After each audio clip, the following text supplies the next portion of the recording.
les méningites bactériennes. Donc, comme nous qui avons travaillé, moi-même, Dr. Rodrigue, Dr. Wamba Dorian, ainsi que Dr. Ciel. Donc, nous allons passer au plan.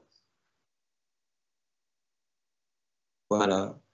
Donc, en grand 1, nous aurons un chapitre sur les généralités. Ensuite, un chapitre sur les signes, le diagnostic ainsi que le traitement. Donc, en guise de définition,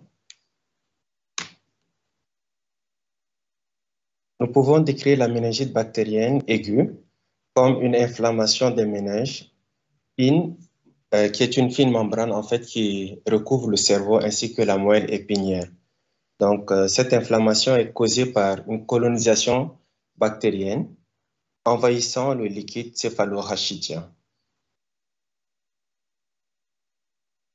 Donc, comme intérêt sur le plan épidémiologique, alors, les méningites bactériennes sont un véritable problème de santé publique avec une fréquence quand même qui est assez élevée, surtout dans les pays en voie de développement où, selon les statistiques que nous avons à peu près 50 enfants pour 100 000 habitants dans les pays en voie de développement. Comme intérêt aussi sur le plan diagnostique, il repose essentiellement sur la ponction lombaire qui permet justement de mettre en évidence cette méningite.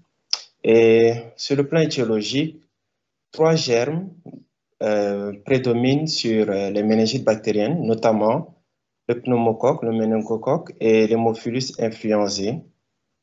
Et B, avec une baisse qui est véritablement notée avec la vaccination. Sur le plan thérapeutique et pronostic, la thérapeutique repose essentiellement sur l'antibiothérapie et le pronostic, malheureusement, certains germes exposent à de lourdes séquelles.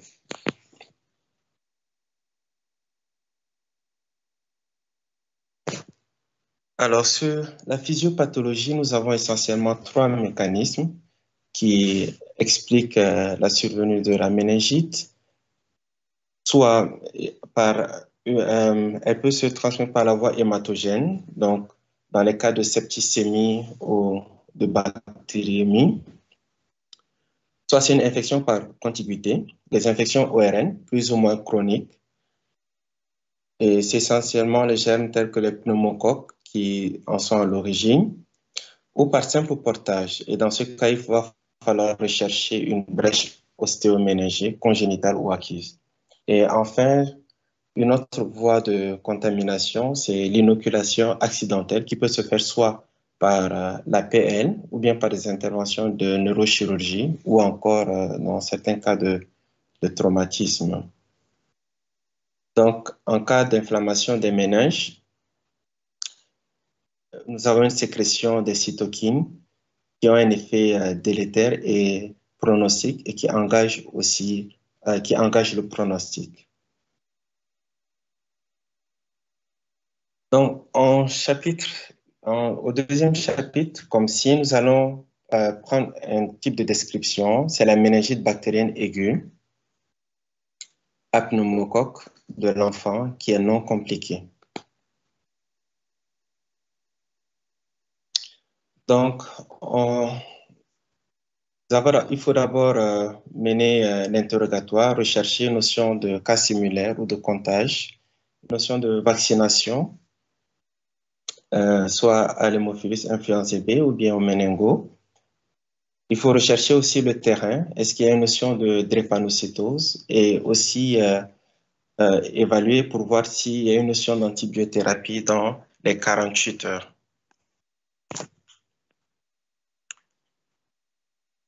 À la phase d'état, les signes fonctionnels, alors nous avons le syndrome méningé avec des céphalées qui sont intenses, diffuses, permanentes, exagérées par le bruit, les mouvements et la lumière, des vomissements faciles en fusée provoquée par les changements de position. Une constipation également peut être retrouvée qui est tenace et ne s'accompagnant pas de météorisme abdominal.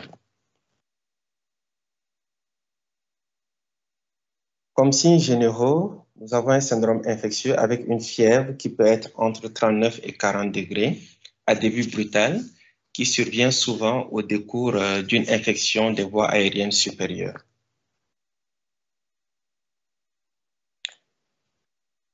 Dans les signes physiques, à l'inspection, l'enfant est couché sur le côté, en position de chien de fusil, à savoir la tête rejetée en arrière, le dos tourné à la lumière du fait de la photophobie et les jambes qui sont semi-fléchies.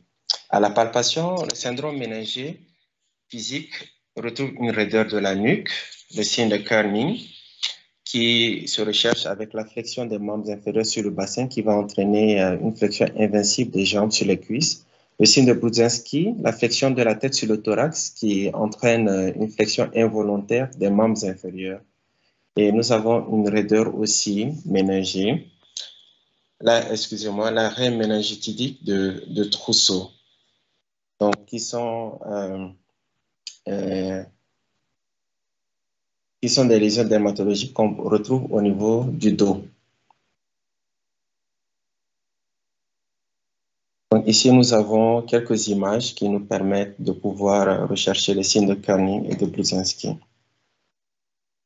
Diapo.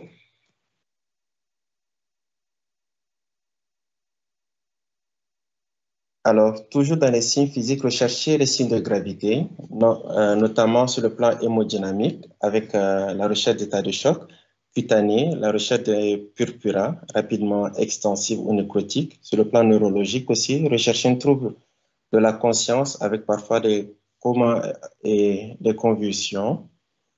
Sur le plan neurovégétatif, rechercher aussi les anomalies, les troubles du rythme respiratoire, de fréquence cardiaque, ainsi que les troubles vasomoteurs des extrémités sous forme d'alternance de pâleur et d'érythrose, ainsi que de cyanose.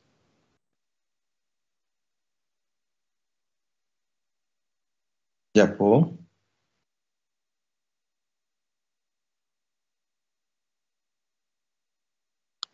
Alors, en CAT d'urgence, il faut rapidement hospitaliser le patient, placer des voies de bon calibre, notamment deux voies de bon calibre et même une voie centrale si cela est possible. Placer une sonde nasogastrique et urinaire, l'aspiration en cas d'encombrement, il faut monitorer les paramètres vitaux. On peut aussi oxygéner l'enfant et faire une expansion volémique de macromolécules en cas d'état de choc ou encore administrer des anticonvulsivants en cas de crise convulsive. Nous avons le phénobarbital, le diazépam et également on peut aussi faire un bolus de G10 en cas d'hypoglycémie et en cas où il y a une fièvre qui est élevée, on peut également administrer du paracétamol à raison de 15 mg par kilo par dose. Diapo.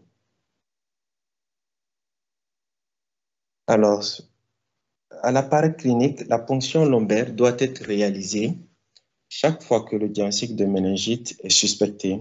Et il existe des contre-indications absolues à cette ponction lombaire, notamment la présence de signes de décompensation cardio-respiratoire ou de choc, des signes cliniques évocateurs d'un engagement cérébral, les troubles de la coagulation. Diapo. Alors, la technique de la réalisation de la ponction lombaire, elle commence